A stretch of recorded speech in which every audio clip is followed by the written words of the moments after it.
balita ng Panginoon ayon kay San Juan. Papuri sa iyo, Panginoon. Noong panahong iyon, marami sa mga Hudyo ang dumalaw kina Marta at Maria upang sila'y aliwin. Nang marinig ni Marta na dumarating si Jesus, sinalubong niya ito. Ngunit si Maria ay naiwan sa bahay. Sinabi ni Marta, "Panginoon, kung kayo po'y narito, hindi sana namatay ang aking kapatid. Ngunit nalalaman kong kahit ngayoy ibibigay sa inyo ng Diyos ang anumang hingi ninyo sa Kanya.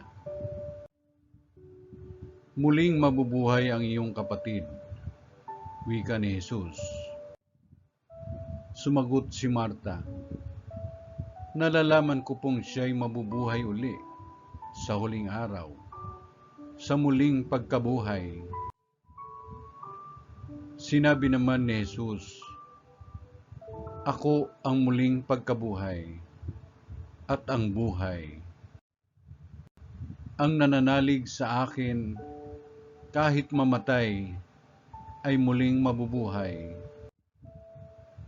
At sino mang nabubuhay at nananalig sa akin, kahit mamatay ay mabubuhay kailanman."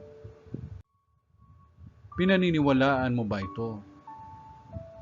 "Opo, Panginoon," sagot niya. "Nananalig ako sa inyo. Kayo po ang anak ng Diyos, ang Mesiyas na inaasahang paparito sa sanlibutan."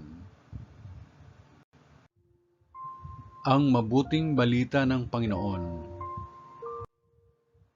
Pinupuri ka namin, Panginoong Jesucristo.